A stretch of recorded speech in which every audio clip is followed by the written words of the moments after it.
Les pirates devaient colmater des trous de boulets de canon en pleine mer, utilisant les chemises en soie du capitaine et du pain trempé comme bouchon d'urgence. Un équipage a réparé un mât de 60 pieds avec 1000 pieds de quoi il dit en 3 jours. Mais que se passait-il quand le gouvernail se cassait net pendant la tempête ? Les pirates n'étaient pas seulement des maîtres dans la recherche de trésors, ils étaient des champions des réparations d'urgence, alors que la plupart des marins aujourd'hui appellent le support technique quand quelque chose se casse. Ces gars-là devaient réparer d'énormes navires avec rien d'autre que ce qu'ils pouvaient voler. Voici comment ils gardaient leur maison flottante de devenir des récifs coralliens. Quand on est un pirate au milieu de l'océan et qu'un boulet de canon déchire votre navire, vous avez plus de problèmes qu'un rhum renversé. Bien que je parie que beaucoup de pirates diraient le contraire. Imaginez cela, vous êtes sur le pont, probablement en train de récupérer d'une soirée de pillage. Quand boum, un navire de la marine britannique décide de transformer votre vaisseau en fromage suisse. Maintenant, vous êtes à la cheville dans l'eau de mer et l'océan reçoit une invitation gratuite dans votre navire. Pas exactement le bain matinal que vous aviez en tête, n'est-ce pas ? La première règle pour réparer un trou causé par un boulet de canon est simple. Tout ce qui peut boucher ce trou devient plus précieux que de l'or. J'ai entendu parler d'un équipage qui a fourré les chemises en soie de leur capitaine dans une brèche. Disons simplement qu'il n'était pas très content que ses vêtements élégants deviennent de la nourriture pour poissons.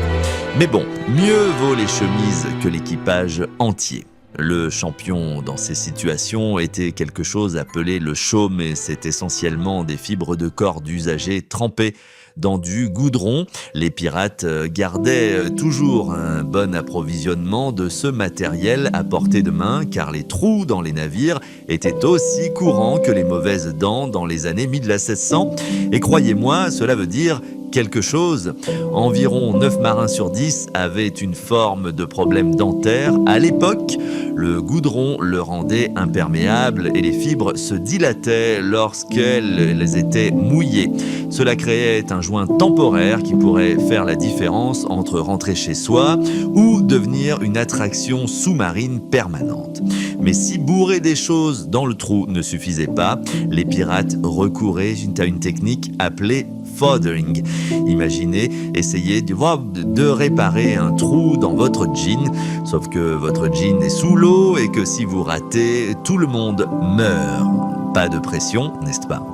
Ils prenaient une voile, la couvrirent de goudron et de graisse animale, puis la traînaient sous le navire comme une sorte de pansement géant sous-marin. La pression de l'eau aidait en fait à la presser contre la coque, créant un joint. C'était salissant, dangereux et aussi élégant qu'un perroquet ivre. Mais ça marchait. Pour les trous au-dessus de la ligne de flottaison, les pirates jouaient au charpentier. Si par charpentier vous entendez quelqu'un qui cloue désespérément des planches de bois tout en étant probablement sous le feu, il clouait des patchs en bois sur les trous plus vite que vous ne pourriez dire incoming, puis scellait les bords avec du goudron. Petite anecdote, le goudron qu'ils utilisaient était en réalité de la sève de pin qui avait été chauffée jusqu'à devenir épaisse et collante.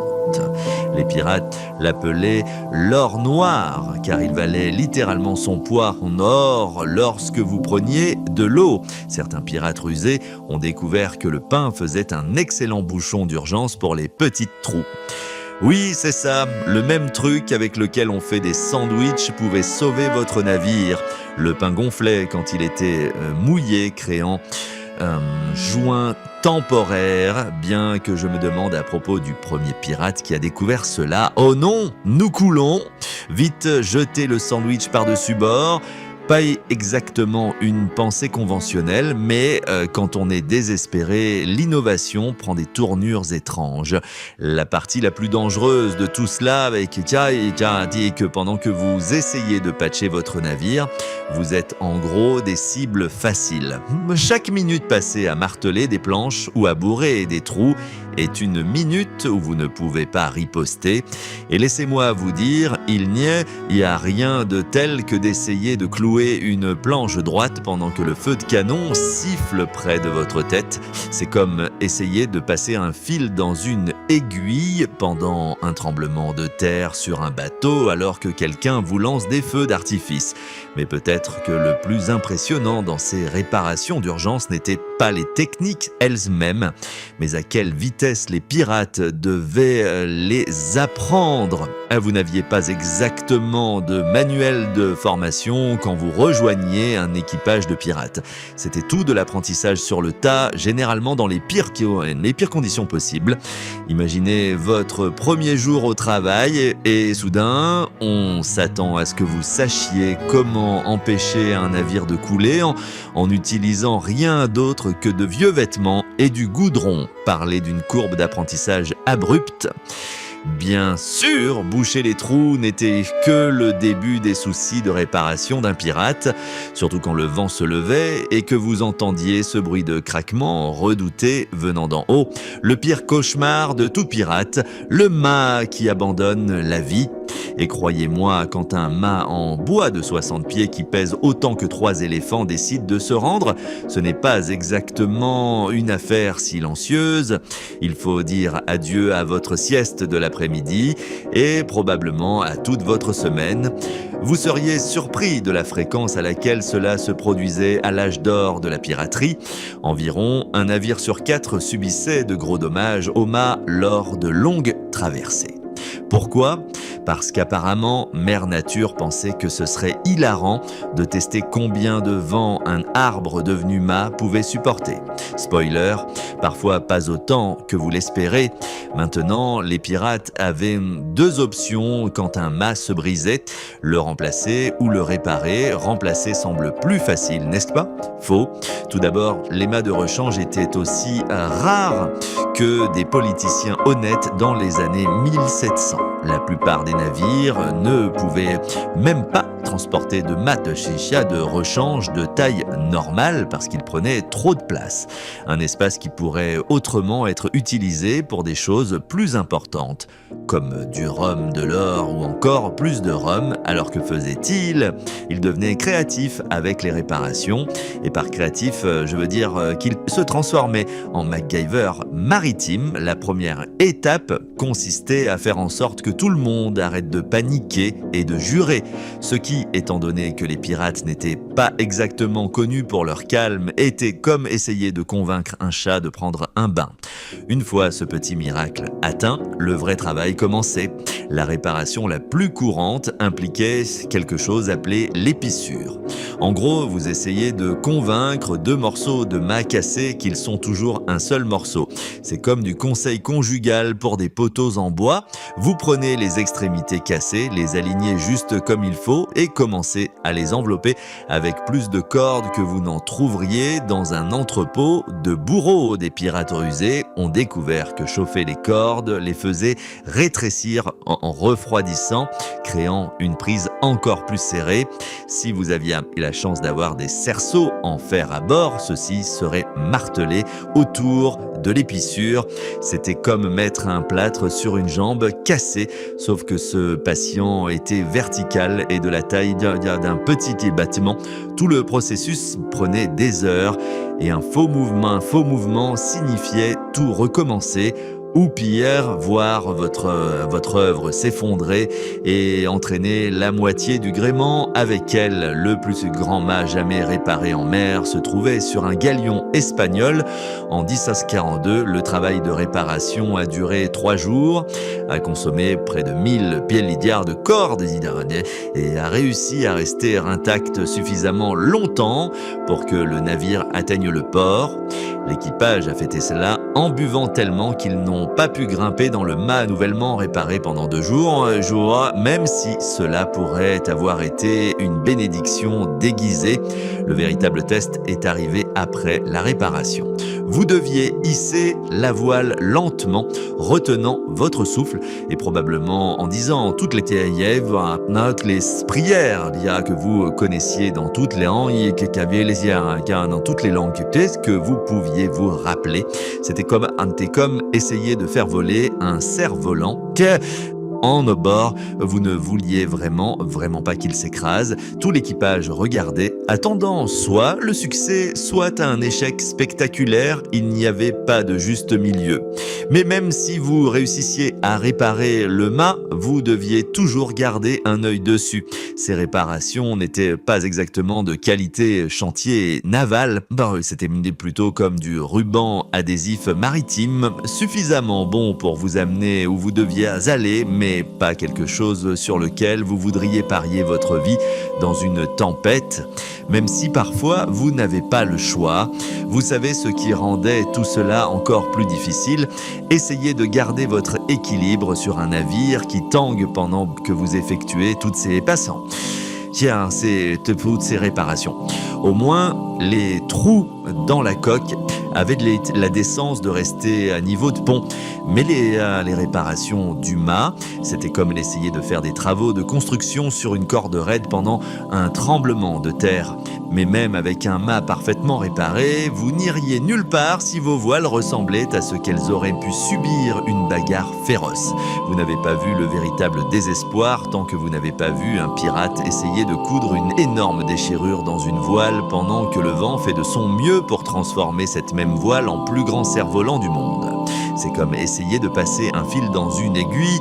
Ouais, et tu dis un bille, un chevauchant taureau mécanique qui était bois, sauf que le taureau est au milieu de l'océan et que votre fil est aussi épais qu'un lacet. Les aiguilles que les pirates utilisaient n'étaient pas une plaisanterie non plus. C'était essentiellement de mini-épées de la taille de votre main et suffisamment lourdes pour faire doubles offices d'armes en cas de besoin. Anecdote amusante, ces aiguilles de voile étaient si précieuses que certains pirates les incluaient dans leur part de trésor. Imaginez être celui qui reçoit une aiguille au lieu d'or lors de la répartition des butins. Parler d'un tirage au sort défavorable, les marins avaient une façon spéciale de coudre les voiles qu'ils appelaient la couture à la paume et à l'aiguille. La partie paume venait d'un épais coussinet en cuir qu'ils portaient sur leurs mains. Sans cela, ces énormes aiguilles à travers la toile épaisse auraient transformé leurs mains en quelque chose qui aurait ressemblé à une lutte de bras contre un porc-épic. Même avec la protection de paume, la plupart des réparateurs de voiles avaient des avant-bras comme des forgerons à force de pousser et tirer. Un navire pirate typique dans les années 1700 transportait environ 7000 pieds carrés de voile. C'est à peu près la taille de 3 courts de tennis. Et chaque pouce de cette énorme surface devait être entretenu. Le fil qu'ils utilisaient n'était pas de ceux que vous trouvez dans la boîte à couture de votre grand-mère. C'était de la ficelle cirée, assez épaisse pour suspendre votre linge et enduite de cire d'abeille pour la rendre imperméable. Des pirates rusés ont découvert que le fait de recouvrir le fil de goudron le faisait durer encore plus longtemps, bien que cela rendit tout le processus plus salaçant que la première tentative de peinture au doigt d'un enfant. Mais que se passait-il quand une voile était trop abîmée pour être réparée? C'est là que les choses devenaient vraiment intéressantes.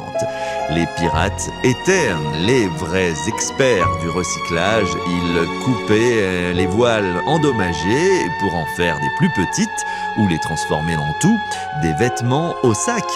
Certains équipages créatifs fabriquaient même des abris temporaires avec d'anciennes voiles lors des arrêts sur île.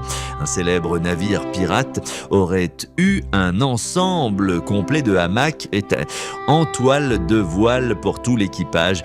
Parler de dormir dans votre travail, le véritable cauchemar était d'essayer de remplacer une voile principale entière. Avez-vous déjà essayé de plier un drap mousse?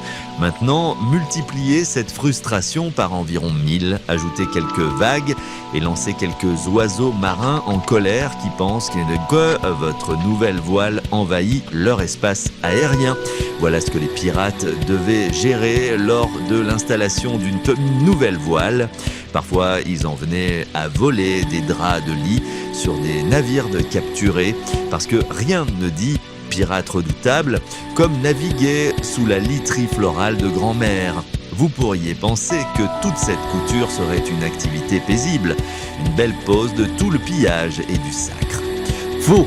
Essayez de vous concentrer sur vos points pendant que le guetteur crie à propos de navires approchant ou quand une tempête se prépare qui pourrait transformer votre minutieux travail d'aiguille en confetti. C'était comme essayer de réaliser une délicate chirurgie pendant un match de boxe. Saviez-vous que certains pirates devenaient si doués dans la réparation de voiles qu'ils pouvaient réellement dire quel navire approchait juste en regardant les motifs de patch sur ses voiles? C'était comme la version criminelle de lire les empreintes digitales. Oh oui, c'est définitivement le navire du capitaine Johnson. Je reconnais ce horrible travail de couture depuis la bataille de Bermude.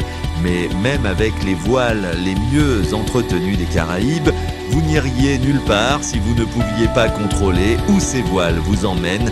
Perdre le contrôle de votre navire à cause d'un gouvernail cassé était comme essayer de monter un cheval aveugle qui a trop bu de café. Vous pourriez avancer, mais bonne chance pour lui dire où aller. Et laissez-moi vous dire, rien ne remet une équipe d'aplomb plus rapidement que d'entendre ce craquement dégoûtant venant de l'arrière, suivi du volant qui tourne librement comme s'il auditionnait pour un moulin à vent. Le gouvernail était fondamentalement une énorme pagaie en bois fixée à l'arrière du navire et il avait un seul travail, steerer. Mais boy, quand il échouait de manière spectaculaire. Environ 40% de toutes les épaves de navires dans les années 1700 étaient causées par des problèmes de direction. C'est vrai, presque la moitié des navires qui ne sont jamais rentrés chez eux se sont perdus parce qu'ils ne pouvaient pas tourner correctement. C'est comme essayer de conduire une voiture sans volant, sauf que la voiture a la taille d'une maison et flotte au milieu de nulle part. Parfois, le gouvernail devenait simplement lâche. C'était la solution facile, si l'on peut appeler cela facile, de pendre au bord d'un navire avec un marteau. Les pirates devaient le clouer en place avec des goupilles en bois et des pointes en fer, tout en essayant de ne pas devenir de la nourriture pour poissons. Le vrai plaisir commençait lorsque les vagues continuaient à frapper le gouvernail pendant les réparations. Une minute vous clouez, la minute suivante vous recevez une leçon de natation surprise. Mais quand le gouvernail se brisait réellement, c'est là que les pirates devaient faire preuve de créativité. Ils construisaient ce qu'ils appelaient un gouvernail de fortune. En gros, une planche lourde attachée à la poupe avec plus de cordes que vous n'en trouveriez lors d'une convention annuelle de bourreaux. Faire fonctionner ce gouvernail de fortune était aussi gracieux que d'apprendre à un éléphant à faire du patin à glace. Il fallait au moins 6 hommes forts pour le contrôler et ils devaient se coordonner comme une équipe de natation synchronisée, sauf avec plus de jurons et moins de pointage des orteils. La pire partie n'était même pas le travail physique, c'était les mathématiques. Oui, vous avez bien entendu, les pirates devaient faire de la géométrie. Ils devaient calculer le bon angle pour le gouvernail temporaire, sinon ils finiraient par faire des cercles comme un chien qui chasse sa queue. Voici quelque chose qui vous fera apprécier le transport maritime moderne. Le plus grand gouvernail temporaire jamais monté était fait de 3 tables de salle à manger reliées ensemble. L'équipage a dû sacrifier leur espace de repas pendant 2 semaines pendant qu'ils se rendaient au port. Ils ont fini par manger leurs repas assis sur des caisses de marchandises, probablement en planifiant une mutinerie entre 2 bouchers. Passé le sel et peut-être aurions-nous dû garder au moins une table. Les héros dans ces situations étaient les pauvres âmes qui devaient nager sous le navire pour attacher des cordes ou vérifier les dégâts. Rappelez-vous que c'était avant les équipements de plongée ou même les lunettes de protection appropriées.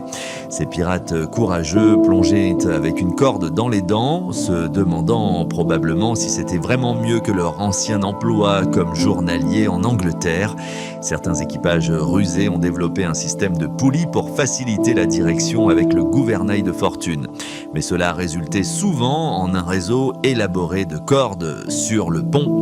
Se déplacer devenait comme jouer au jeu de marelle le plus dangereux au monde. Un faux pas et vous déclenchez une corde qui contrôle la direction du navire, où vous vous retrouvez embrassé comme une mouche dans la toile d'araignée. Mais bon, au moins, les problèmes de gouvernail vous gardaient sur vos gardes, littéralement, puisque vous deviez constamment ajuster votre équilibre alors que le navire vagabondait dans tous les sens. Le véritable mal de tête provenait du constant goutte à goutte de l'eau qui trouvait son chemin dans la coque. Vous savez, chaque navire en bois fuyait. Ce n'était pas un défaut de conception, c'était juste un fait de la vie. Comme les impôts ou le mauvais temps pendant les vacances. Le pirate moyen prenait environ 200 gallons d'eau chaque jour, ce qui signifiait que les équipages passaient plus de temps à déplacer l'eau de leur navire que la plupart des gens passent à regarder la télévision aujourd'hui. Faire face aux fuites était comme jouer au whack-a-mole avec de l'eau bouchée d'un trou et un autre surgirait juste pour vous contrarier. L'arme secrète des pirates contre les fuites était quelque chose appelé le calfatage, ce qui sonne chic mais signifie vraiment bourrer des choses dans des fissures jusqu'à ce que l'eau cesse de passer. Les espaces entre les planches de bois étaient leur pire ennemi. Au fil du temps, ils s'ouvraient comme une bouche béante, laissant entrer suffisamment d'eau pour rendre même les poissons mal à l'aise. Le processus de réparation de ces espaces était aussi plaisant qu'un rendez-vous chez le dentiste, juste plus long et plus humide. Les pirates utilisaient ce truc appelé chaume, des fibres de corde anciennes trempées dans du goudron pour remplir les espaces. Mais cela devient intéressant. Lorsque le meilleur chaume provenait de vieilles cordes de navires qui avaient été utilisées pendant des années. Pourquoi ? Parce que ces cordes avaient été trempées dans de l'eau salée, du goudron et qui sait quoi d'autre, les rendant parfaites pour boucher les fuites, boucher les fuites. C'est probablement la seule fois dans l'histoire où avoir du matériel ancien et usé était en fait meilleur que d'avoir des choses neuves. La partie amusante, c'est qu'il devait appliquer du goudron chaud sur le chaume. Le goudron était fondamentalement de la sève d'arbre qui avait été chauffée jusqu'à devenir épaisse et noire, comme de la mélasse de l'enfer. L'odeur était si mauvaise qu'elle pouvait faire s'excuser un putois, et cela collait à tout. Vêtements, cheveux, peau, vous le nommez. Certains marins juraient que leurs petits-enfants étaient nés avec des taches de goudron à cause de la quantité de ce produit qui était entré dans leur sang. Les pirates mélangeaient parfois de la graisse animale dans leur cocktail imperméabilisant. Ils gardaient chaque morceau de graisse de leur repas pendant des semaines, la fondant pour la mélanger au goudron. Imaginez cuisiner le dîner et au lieu de jeter la graisse de bacon, vous la conservez pour réparer votre maison. C'est fondamentalement ce qu'ils faisaient, le record pour la plus grande quantité de graisse animale utilisée dans un seul travail de réparation appartenait à un galion espagnol qui aurait utilisé l'équivalent de 50 cochons de graisse.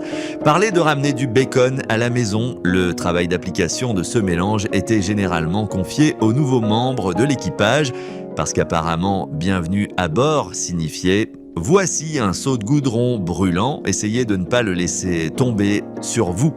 Travailler avec du goudron chaud était comme essayer de peindre avec de la lave en fusion. Un faux mouvement et vous auriez une cicatrice souvenir pour vous en souvenir. Certains pirates étaient si couverts de ce produit pendant les réparations que leurs camarades devaient les appeler des bébés goudrons. Bien que vous pouvez être sûr que ces surnoms n'étaient utilisés que dans leur dos, mais ce n'était pas un travail à faire une fois pour toutes. Les navires avaient besoin d'un recollage constant, surtout dans les eaux chaudes où le bois se dilatait et se contractait comme une chose vivante. Une équipe intelligente vérifiait l'étanchéité tous les quelques semaines, ce qui signifiait que quelqu'un était toujours couvert de goudron. Vous pouviez généralement dire à quel point un navire pirate était bien entretenu en regardant combien de membres de son équipage avaient les mains définitivement noires. Parfois, réparer les fuites n'était tout simplement pas suffisant et quand cela arrivait, il n'y avait qu'une seule solution. Trouver une belle plage tranquille où ils pouvaient effectuer des réparations majeures. Le careening, comme les pirates l'appelaient, signifiait faire intentionnellement courir votre navire sur un banc de sable ou une plage pendant la marée haute. Lorsque la marée se retirait, votre navire penchait d'un côté, exposant la coque comme une baleine prenant un bain de soleil. Saviez-vous que les navires dans les années 1700 devaient être careenés environ tous les 4 mois? C'est parce que ces vaisseaux en bois collectaient plus de passagers indésirables qu'un trajet de bus gratuit, des bernacles, des algues et ces petites créatures désagréables appelées vers de navire se collaient à la coque. Les vers de navire étaient les pires. Ce n'étaient pas vraiment des vers, mais plutôt des petits palourdes qui aimaient manger du bois. Une mauvaise infestation de vers de navire pouvait transformer votre coque en fromage suisse plus vite que vous ne pourriez dire « abandonner le navire ». Tout le processus était comme une version tordue d'une journée spa pour le navire. D'abord, il grattait tout les créatures marines, un travail qui faisait probablement passer le nettoyage de votre douche pour des vacances. Certains navires collectaient jusqu'à 2 tonnes de bernacles. Venait ensuite la partie vraiment amusante, inspecter chaque centimètre de la coque pour des dommages. Tous les endroits qui semblaient suspects recevaient le traitement complet. Nouvelles planches, nouveaux chaumes et assez de goudron pour rendre une entreprise pétrolière jalouse. Mais voici la difficulté. Pendant que votre navire suivait son soin de beauté, vous étiez essentiellement des cibles faciles. Les pirates devaient poster des guetteurs partout parce que rien ne crie cible parfaite comme un navire coincé sur son flanc sur une plage. Le célèbre pirate Bartholomew Roberts a une fois perdu son navire face à la marine britannique pendant qu'il était caréné. Parler d'un timing de malheur. C'est comme se faire attraper par vos parents en teignant vos cheveux en bleu. Le travail en soi n'était pas une partie de plaisir non plus. L'ensemble de l'équipage devait aider et tout cela était fait sous le soleil brûlant. Ils enduisaient toute la coque d'un mélange de goudron, de suif et d'une substance appelée soufre. Une combinaison qui sentait pire qu'une salle de vestiaire de collège après le cours de gym. Mais ce cocktail de substances malodorantes était comme de la crème solaire pour les navires. Il empêchait les créatures marines désagréables de transformer votre coque en buffet à volonté. Des pirates rusés ont mis en place un système de classement pour les plages adaptées au careening. Les meilleurs avaient de l'eau profonde près de la côte, beaucoup d'arbres pour se cacher et de l'eau douce à proximité. Les pires, eh bien, disons juste que plus d'un équipage a dû abandonner son travail de réparation à mi-parcours parce que quelqu'un a aperçu des voiles de la marine à l'horizon. Rien ne motive une équipe de réparation autant que la vue de navires ennemis. Soudain, tout le monde devient un maître charpentier. Cela peut sembler être beaucoup de travail juste pour garder un navire à flot, mais c'est exactement ce qui rendait les pirates si impressionnants.